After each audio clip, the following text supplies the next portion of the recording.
Assalamualaikum warahmatullahi wabarakatuh ya. Selamat malam Kak Lala dan teman-teman sekalian yang hadir di Zoom ini. Terima kasih.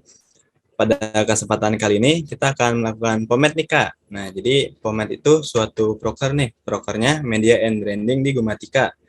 Yang dimana Pomed ini merupakan suatu podcast matematika yang tujuannya itu saling sharing terkait suatu tema dan judul yang pastinya sangat menarik gitu. Kali ini, Pomed mengambil tema investasi digital yang berjudul investasi digital untung atau buntung. Nah, jadi kita akan bahas judul yang cukup menarik nih ya Kak. Investasi digital itu akan membawa keuntungan atau justru kerugian bagi kita nih.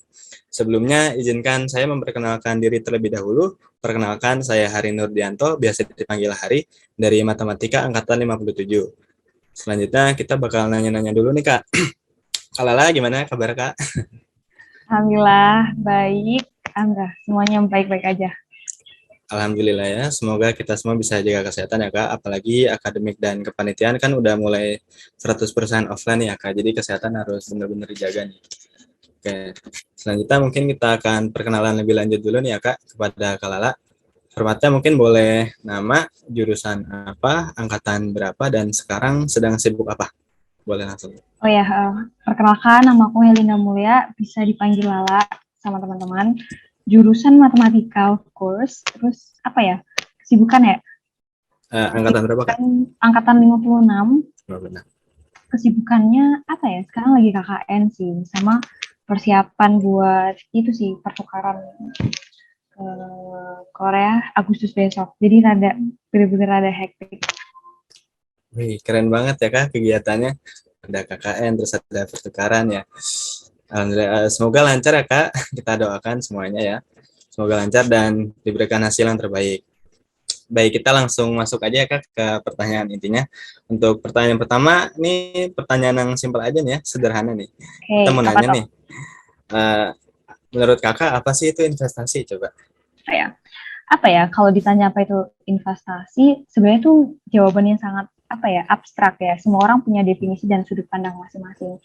Cuman kalau gara-gara tujuan investasi orang kan beda-beda. Yang pertama pengen ngekip aset, ngekip apa namanya, beberapa tahun. Jadi kayak ada untuk menabung pensiunnya, untuk menabung jangka pendeknya, atau bahkan untuk mencari keuntungan secara cepat gitu. Jadi untuk definisi investasi sendiri itu beda-beda per orang. Nah, sementara kalau aku kan karena modal aku juga nggak terlalu gede ya, jadi investasi menurut aku ya untuk mencari keuntungan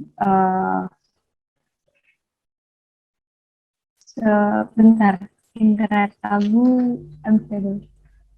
Jadi untuk mendapatkan keuntungan dalam jangka waktu yang dekat karena langsung bisa dirasakan kayak gitu. Untuk for Oke, jadi saya ulang sedikit Kakak. Jadi investasi menurut Kakak itu pengertiannya agak abstrak ya. Tiap orang tuh beda-beda ya. Tapi menurut Kak Lala sendiri, investasi itu untuk mengambil keuntungan ya dalam jangka waktu dekat. Gitu. Kemudian nih Kak, pertanyaan selanjutnya nih. Kemudian apa sih bedanya investasi biasa dengan investasi digital? Apa investasi biasa itu belinya offline gitu, sedangkan investasi digital belinya online gitu? Gimana itu Kak? Tanggapannya? Jadi sebenarnya tuh semua yang berkaitan dengan beli bawah jual di atas itu semuanya investasi. Segala sesuatu yang memberikan kita return dalam bentuk apapun itu, dalam bentuk nominal, dalam bentuk return duit, atau return bahkan even kayak menambah sesuatu ilmu gitu ya. Menurut aku itu juga investasi sih. Jadi kalau ditanya investasi digital sama investasi konvensional tuh perbedaannya ya mungkin di platformnya aja sih. Kalau konvensional itu dulu kita di BI itu transaksinya full offline ya. Jadi kayak kita harus telepon kelilingnya dulu, terus kita harus benar-benar transaksinya full offline. Tapi sekarang karena all is about digital, jadi kita gimana sih caranya transform ke digital semuanya. Jadi sekarang tuh transaksi even ke cryptocurrency, terus ke aset-aset kayak Japan Yen, kita buat transaksi apa namanya? Trading, biasanya trading mata uang itu kan di forex ya. Itu full online. Bahkan di saham pun yang dulu konvensional sistemnya. sekarang sistemnya bisa online juga nih. Jadi kita nggak perlu ke BI, kita nggak perlu telepon perusahaan berjangka dan sebagainya gitu. Jadi semuanya full online. Bisa perusahaan berjangka pun juga kayak gitu, bisa full online semua sekarang. Oke, baik. Terima kasih Kak jawabannya. Wah, jadi investasi itu nggak cuman sebatas nominal aja Kak, sebenarnya investasi itu. Pokoknya yang ada return gitu yang mengembalikan ke kita, nah itu udah bisa disebut investasi. Nah, sedangkan perbedaannya ya, tadi udah disebutin ya, investasi biasa itu kalau dulu kita harus ke bank gitu ya, transaksinya offline, sedangkan digital ya online gini. Cuman sekarang ya zaman kan udah serba digital ya, jadi sekarang udah kebanyakan online gitu ya, transaksinya bisa online. Oke, pertanyaan selanjutnya nih Kak, yang ketiga. Bagaimana sih cara kita mengetahui investasi digital yang akan kita ikuti itu legit gitu, resmi gitu? Apakah harus terdaftar di OJK atau seperti apa itu Kak? Iya betul. Jadi banyak banget nih. Aku juga salah satu orang yang mungkin tertipu ya. Salah satu perusahaan berjangka waktu itu di Jakarta. Ceritanya pas Januari kemarin banget. Jadi something that too good to be true itu malah yang harus dipertanyakan yang pertama itu. Dan waktu itu harus aku tuh dimasukin teman aku gitu di perusahaan berjangka. Adalah salah satu perusahaan berjangka yang super mentereng, bahkan nomor satu sekarang di Bapeti, bisa dicek aja di Google.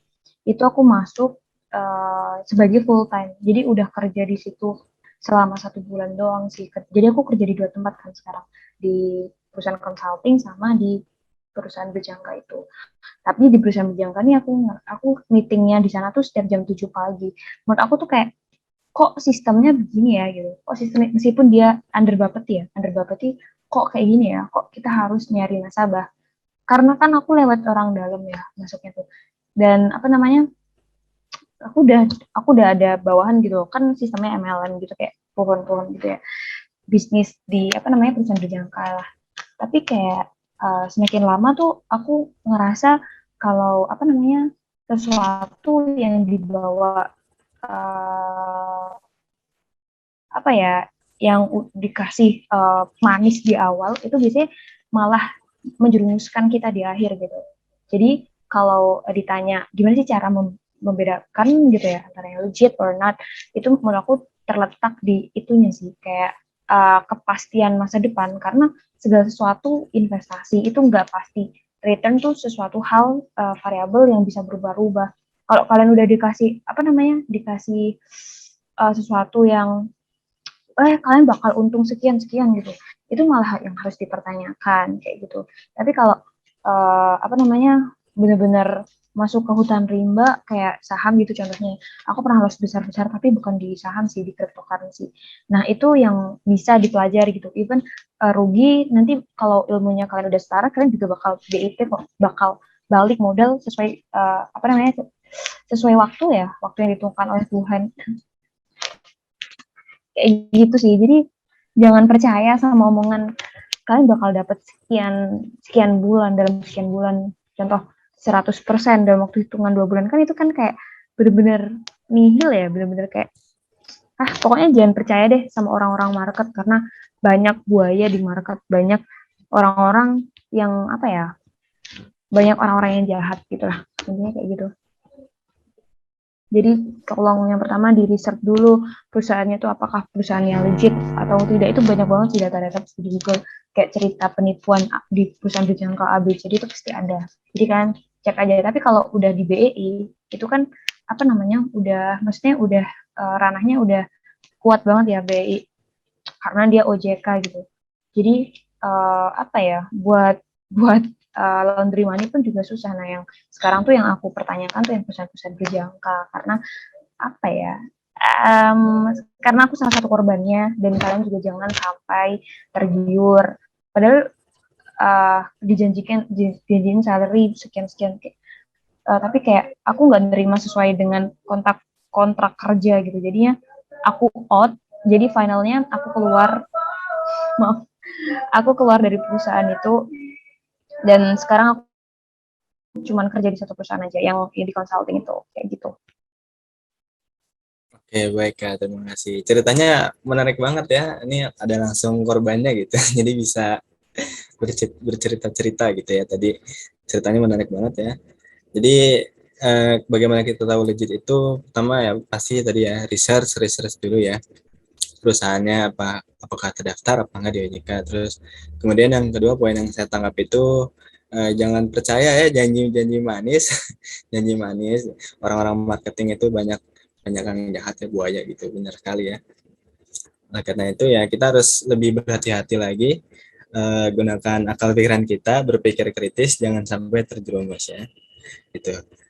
Oke, kemudian lanjut nih Kak pertanyaannya. Marak banget nih ya Kak di dunia maya mengenai investasi bodong. Nah, investasi bodong itu sendiri apa sih Kak? Kenapa suatu investasi itu dapat dikatakan sebagai investasi bodong?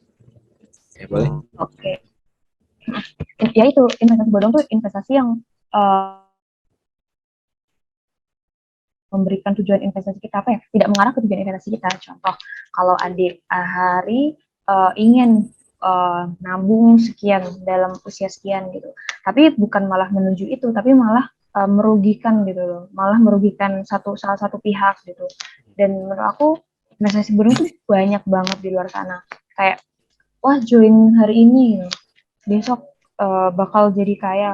Kalau kamu udah kaya ngapain masih ngajak orang lain gitu kan? Kenapa nggak kayak sendiri, logikanya kayak gitu kan? Kenapa nggak apa namanya, masih ngurusin orang lain buat ikut kaya gitu?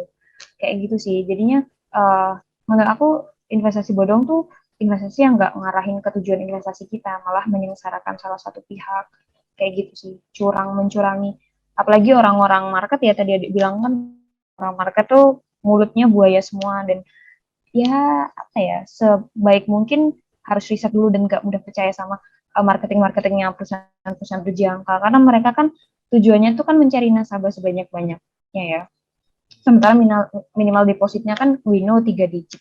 Biasanya kalau di bergerak di emas, bergerak di apa ya, indeksnya Jepang tuh apa ya, lupa aku. Pokoknya yang bergerak di situ. Terus apalagi waktu itu ya, dolar, tapi kebanyakan gold sih yang dimainin. Jadinya kayak kalau udah dari awal tuh udah wah apa namanya, nasabah gue sampai ya, waktu itu aku ancam pernah tuh orang itu ngajak di mobil gitu kan, berdua gitu. Terus ya udah deh, karena masalah kita udah semakin besar, karena itu tuh kayak mencemari nama baik gitu loh, gara-gara terus diajak di mobil dia. Terus Kala bilang gini, dia sampai bilang gini, kalau kamu rugi di atas nama aku jaminin BPKB mobil gue, kata dia bilang gitu. Terus kayak apaan sih gitu, sampai segitunya banget gitu loh. Jadinya akhirnya Lala cari cara mundur buat pelan-pelan sih kayak gitu. Jadi aku nggak mau ngerugiin dia, aku juga nggak mau ngerugiin aku sendiri kan, gitu. Jadi apa ya, intinya investasi bodong tuh cara ya gitu sih, merugikan orang lain, merugikan salah satu pihak gitu. Padahal apalagi di kontrak kerja tuh, kalau sebelum tanda tangan kontrak untuk apalah, untuk kontrak kerjasama, tes Masuk Kak? kontrak kerjasama itu juga harus dibaca bener-bener ya, harus dibaca benar-benar di kontrak. Kalau kita mau nyerahin dana kita ke perusahaan berjangka tuh biasanya ada kontrak investasi. Nah, kontrak investasi itu harus benar-benar dibaca, benar-benar dibaca, dan sampai ngerugiin satu pihak. Karena perusahaan, jujur perusahaan tempat aku kerja dulu tuh kayak benar-benar ngelosin nasabah gitu loh, kayak benar-benar ngerugiin nasabahnya dia. Dan nasabah mereka tuh rata-rata kayak tinggal tanda tangan aja, nggak dibaca benar-benar clear. Nah itu sih yang benar-benar harus dipantau ya, harus dibaca dulu sebelum tanda tangan sesuatu dokumen di luar sana yang nyangkutin duit kalian. Karena nyari duit tuh kan susah ya bun gitu. Nyari duit tuh nggak gampang di dunia ini gitu, apalagi orang-orang tahap merintis gitu kan, dari bawah, start from zero gitu. Ya tolong dilindungi lah asetnya sebaik mungkin, kayak gitu sih. Oke, baik Kak. Jadi investasi bodong itu intinya yang merugikan ya salah satu pihak. Nah, biar gak dirugiin nih, tadi tipsnya dari Kak Lala, kita harus benar-benar baca ya, baca kontrak yang diberikan ke kita, apalagi yang menyangkut uang. Biasanya kita kalau dikasih kontrak ya, kalau bahasa Inggrisnya itu term and policy ya, kalau saya main game itu banyak, ya benar, term and policy itu di scroll ke bawah, di accept doang, main accept aja gitu kan, tapi kita nggak baca sama sekali, jadi kita nggak tahu apa sih yang kita accept gitu. Nah, jadi kalau untuk di dunia benerannya ya, di luar sana, Jangan sampai tuh kayak gitu, jangan asal main accept aja, jangan asal main tanda tangan. Kita harus tahu apa sih yang kita lakuin gitu, harus dibaca baik-baik ya agar nggak terjerumus investasi bodong. Nah, tapi itu udah langsung menjawab nih ya Kak untuk pertanyaan selanjutnya. Pertanyaan selanjutnya itu cara agar tidak terjerumus ke dalam investasi bodong. Apakah sama ya kayak tadi ya Kak? Iya, jadi kalau cara ya sejujurnya sih ya be smart dulu deh. Uh, Andelin logika daripada hati. Kan biasanya kayak kita nggak enak ya kalau punya teman deket yang dia makelarnya malahan. Nah, aku masalahnya dianya manajernya gitu yang ngajak gue. Jadi kayak aku juga nggak enak buat nolak sebenarnya. Jadi kalau di dunia kerja jangan sampai ada kata nggak enak. Duluin logika deh gitu. Duluin logika deh. Even dia teman dekat gitu. Teman dekat kita juga belum tentu orang baik gitu. Jadi filter temen juga harus sih biar kita juga apa ya namanya bisa benar-benar enak dari close friend kita kayak gitu. Uh, Ya gitu deh kalau sebelum kerjasama apalagi sama temen di dunia bisnis yang real yang berkaitan dengan duit itu kan sangat-sangat sensitif ya Dek ya. Jadi gimana sih caranya biar kita juga nggak ngerugiin mereka, mereka juga tidak dirugikan oleh kita kayak gitu. Terus baca pelan-pelan andelin logika deh pokoknya di kalau mau tanda tangan dibaca benar-benar yang clear. Terus jangan lupa research di Google tuh udah banyak banget. Pasti dari 250 juta penduduk Indonesia itu pasti pernah deh satu dua testimoni yang di Google kayak wah biasanya perusahaan berjangka A wah ini legit, perusahaan berjangka B wah ini tidak legit. Nah biasanya tuh yang tidak legit tuh masalah-masalahnya banyak kayak nasabah yang dilosin atau uh, apa namanya prioritasnya nyari nasabah doang atau dan sebagainya kayak gitu. Oke, begitu ya Kak. Keren ya. Berarti kita harus jadi smart dulu nih, smart people ya, seperti sebutannya. Be smart. Kita harus mengenalkan logik terlebih dahulu ya. Baca tuh term and policy-nya kontraknya dan research dulu ya yang pasti ya. Seperti yang tadi Kalala katakan, legit atau enggaknya kan yang kita tahu dari research itu. Oke, pertanyaan selanjutnya nih. Menurut Kakak, apakah investasi itu adalah sesuatu hal yang perlu dipelajari? Jika perlu, apa yang menjadikan hal tersebut perlu untuk dipelajari? Oke, perlu dipelajari ya perlu sih, perlu aja sih. Bukan perlu aja sih, perlu banget sih karena Wajib ya? iya wajib dipelajari sih karena kenapa aku pernah dulu orang bank or apa namanya kita kayak nabung sekedar di bank gitu dan itu benar-benar bikin tangan gatal buat konsumtif gitu. Kalau ada barang nih contoh ada promo iPhone gitu ya keluaran terbaru duit tabungan gue ini masih bisa beli satu nih gitu langsung dikeluarin gitu duitnya. Nah beda lagi kalau kita udah punya aset investasi gitu jadi larinya duit tuh bukan ke barang-barang konsumtif tapi di rekening tuh kayak kelihatan miskin nggak ada saldo paling buat sebulan doang sekian gitu sisanya di mana di reksadana di saham di cryptocurrency dan lain sebagainya jadi kayak kita tuh menghindari konsumtif itu dengan cara belajar investasi. Nah, investasi biar nggak ngerugiin aset, biar nggak ngerugiin aset, malah naikin aset tuh ya belajar dengan cara punya ilmunya gitu loh. Apa namanya short story-nya ya punya ilmunya. Ilmu tuh shortcut dari kekayaan kata guru aku. Kalau punya ilmu investasi tuh kamu shortcut time kamu buat apa namanya compound lebih besar aset kamu. Jadi semakin muda. Jadi gini ada cerita deh. Kamu dikasih 1 miliar di 20 tahun atau 10 miliar di 35 tahun. Ternyata hasil dari riset menggunakan rumus compounding interest itu ternyata lebih baik investasi 1 miliar aja di 20 tahun. Nanti di 35 tahun itu udah jadi sekian ratus M. Nah, sementara kalau yang 15 M, sekian M yang 35 tahun itu apa namanya ya tetap segitu gitu naiknya juga bakal lama gitu karena investasi itu mainnya sama waktu gitu sama waktu jadinya semakin cepat kamu belajar investasi semakin cepat juga apa ya semakin cepat banget juga untuk menuju tujuan investasi kita kayak gitu berteman dengan waktu lah intinya. Oke, baik. Ceritanya menarik sekali ya ini. Ada cerita dari Kalala tadi.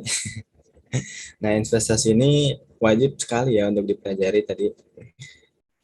Dan ilmu berinvestasi juga penting ya, karena ilmu tadi itu shortcut ya untuk kekayaan. shortcut jalan pintas gitu. Jadi kalau kita ingin kaya, perbanyak ilmu dan berinvestasi gitu. Oke. Nah, selanjutnya nih Kak, pertanyaan mengenai kripto nih. Pendapat Kakak mengenai investasi kripto di Indonesia. Nah, kemarin kan lagi rame tuh investasi kripto yang Lunatera. Kalau Kakak ngikutin tuh, gimana nih Kak investasi kripto di Indonesia? Pandangan Nah, Kakak? iya, BTW Lala holder Luna sih. Tapi yang dari bawah, pas ada volume aku masuk dan alhamdulillah nih juga dapet cuan sih dari Terra Luna. Dan sekarang lagi bagi airdrop kan dia 30% buat usernya di launch di yang Luna klasik gitu nggak salah, koin keduanya Luna itu. Jadi emang kalau kripto tuh menurut aku asik banget sih, asik banget. Kenapa? Karena dia nggak punya batas bawah dan batas atas. Kan kalau di saham kan masih ada ARA dan ARB. Itu tuh kayak ganggu banget, kayak nggak bisa bener-bener kayak waran gitu. Kalau waran di saham kayak gitu kan dia nggak punya ARA ARB. Jadi kayak terbatas gerakan saham Indonesia. Tapi even kalau kita loss juga kita dijaga loh lossnya gitu. Kita nggak bakal loss lebih dari sekian 7% ya kalau sekarang ya regulasinya. Tapi kayaknya BI mau mecah lagi jadi 25% lossnya gitu. Jadi sekarang tuh investor lebih banyak dilindungi gitu sama OJK, sama BI-nya, sama kebijakan BI-nya. Terus kalau crypto, why the crypto is interesting for me, karena apa ya, crypto nggak ada jam market 24 jam, terus fluktuatif, dan kita bisa cuma ngandelin hype-hype aja. Jadi gimana sih caranya dapat hype-nya kripto? Yang pertama kalian harus ngikutin berita, dan hype-nya kripto itu setahun paling cuma sekali dua kali. Contoh tahun ini hype-nya Luna, tahun kemarin hype-nya SafeMoon, tahun kemarinnya lagi hype-nya Ethereum. Jadi setiap tahun tuh kripto selalu punya satu cerita kripto, the legend story-nya apa gitu. Tahun kemarin SafeMoon bisa sekian ribu rupiah. Oh, Shiba Inu juga tahun kemarin. Jadi tahun kemarin tuh benar-benar micin koin tuh jadi rajanya. Jadi gimana sih caranya kita buat dapat apa namanya momentum itu gitu loh. Jadi kayak banyak research gitu, banyak baca-baca news, baca-baca apa sih orang retail yang lagi gandrungin gitu. Contoh waktu itu pas bulan apa ya, April kalau nggak salah, Maret 2020 itu hype apa ya, kalau nggak salah 2021 deh, 2021 itu hype banget tentang SafeMoon dan teman-temannya SafeMoon siapa aja gitu, Fancat Coin dan lain kayak gitu.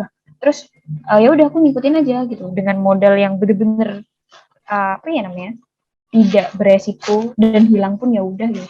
Tapi bener-bener ngompound dari sekian ke sekian gitu. Aku profit 1400%. Itu dalam waktu 1 minggu ya. Bayangin kita kapan investasi di mana bisa ngasih return 1400% dalam waktu yang singkat-singkatnya. Nah itu bisa dipakai di kripto deh. Karena kenapa? Karena mereka bener-bener gila gitu. Even ada news tuh bener-bener gila. Kemarin tuh launch turun 1 juta% kan awalnya. Iya. Dari 2 miliar jadi 60.000. Nah, tapi pas di 60.000, asetnya orang-orang 60.000, salah masuk sekian juta 20 kalau nggak salah. Itu naiknya nauzubillahimindzalik gitu. Berapa persen ya? Tapi karena ada apa ya, sekarang tuh keras semua kan, Bitcoin juga turun dan Ethereum jadi nomor 1. Jadinya kayak Luna pun juga, aku juga dapat airdrop 30%-nya udah dapat 2 juta aku. Coba bayangin kalau 100% dapat 6 juta gratis gitu. Kayak itu benar-benar lumayan kan buat nabung ya, 6 juta ya. Itu salah satu momentum yang kita nggak bakal bisa dapetin di setiap hari gitu. Dan itu harus benar-benar di riset dalam, dan kita harus tahu hype. Kita tahu bid, price, volume, dan teknik lainnya gitu. Tapi kalau di crypto tuh rata-rata news sama volume. Jadi kalau lagi greed apa ya, di apa namanya, trading view tuh ada yang namanya greed and fear apa namanya index gitu.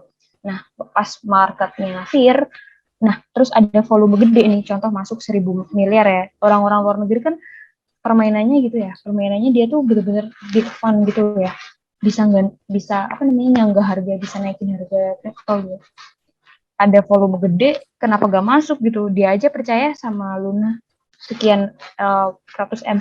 Bahkan kemarin malam-malam setelahnya tuh ada yang masuk 500 M-an aku lihat.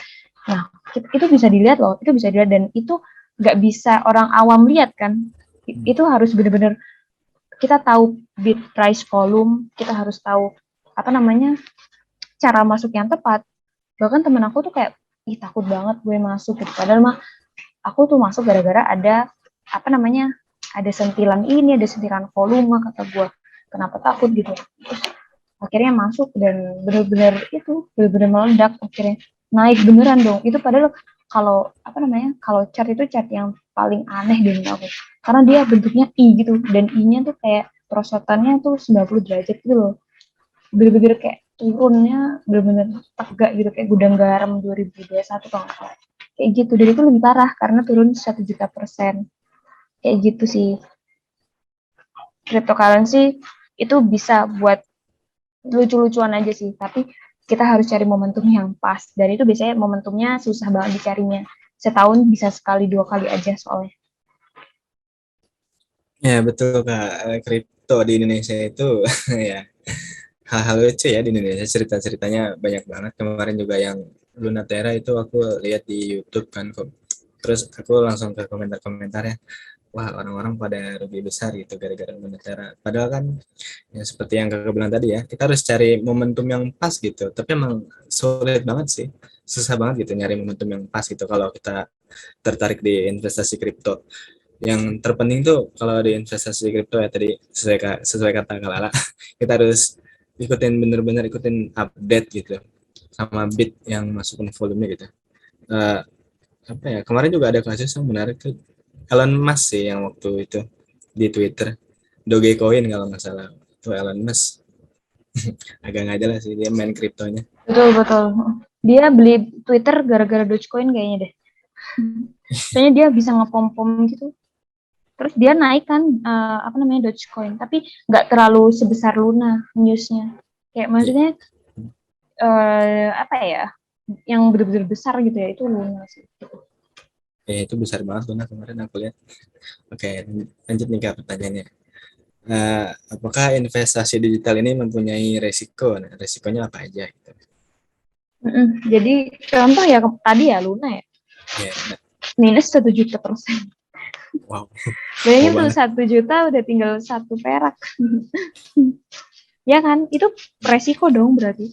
Resiko dong. Resiko apa? Resiko yang bisa diterima apa ya? Kehilangan aset, kehilangan model gitu.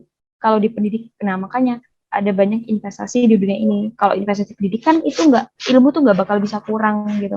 Jadi banyak investasi sebenarnya tuh yang sebenarnya zero risk gitu. uh, apa namanya, zero risk, ada resiko gitu sebenarnya. Tapi kalau untuk yang bagian yang berkaitan dengan duit kayak saham, crypto, forex, terus komoditi, itu semua punya resiko gitu. Dan resikonya apa? Ya resikonya punya beta gitu. Semua variabel di mereka tuh semua punya beta. Beta tuh apa sih kalau di regresi? Nah, beta tuh kayak resikonya saham dan lain-lain kan, harga kan fluktuatif. Nah, biasanya di X-nya tuh apa namanya, price dan Y-nya tuh IHSG. Jadi gimana sih, sefluktuatif apa, senormal apa sama pergerakan IHSG, nah itu beta. Itunya apa namanya, kayak semakin linear sama IHSG, semakin dibilang saham itu normal pergerakannya. Tapi kalau pergerakannya nggak normal, itu berarti apa? Apalagi turun yang ke bawah, nah itu nggak normal. Itu berarti saham-saham yang agresif. Saham-saham yang agresif berarti punya apa? Punya resiko yang besar. Kayak gitu. Jadinya resiko yang besar tuh apa ya? Kalau lu untung banget gitu ya. Kalau lu rugi, ruginya rugi banget gitu. Jadi saham-saham tuh banyak sih terbagi, ada third liner, second liner, ada first liner, kayak saham-saham LQ40, 45, kayak BBCA, BBRI, dan lain sebagainya, banyak banget jadi saham.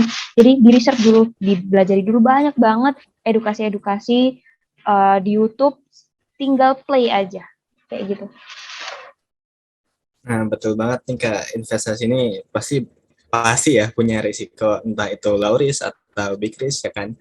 Seperti yang tadi, nah sekarang tinggal cara kita aja gitu buat gimana sih biar kita tuh resikonya yang nggak gede-gede banget lah gitu. Kita stay di low risk ya atau cari keuntungan gitu yang besar gitu dengan risiko yang sedikit. Oke, lanjut nih Kak. Nah, menurut Kakak nih lebih banyak keuntungan yang dapat diambil atau justru lebih banyak kerugian yang akan didapat dari investasi ini? Oke, kalau kerugian dan keuntungan ya itu tergantung sih. tergantung dari apa? Tergantung dari ilmu yang kita punya gitu. Semakin tinggi ilmu berarti semakin low risk dong. Meskipun itu aset high risk. Kayak contoh Luna. Luna orang-orang bilang high risk dong. Tapi kalau you punya ilmu dan masuk di tepat, dia bakal low risk menurut kita. Kenapa? Karena kita masuk di harga yang paling rendah gitu.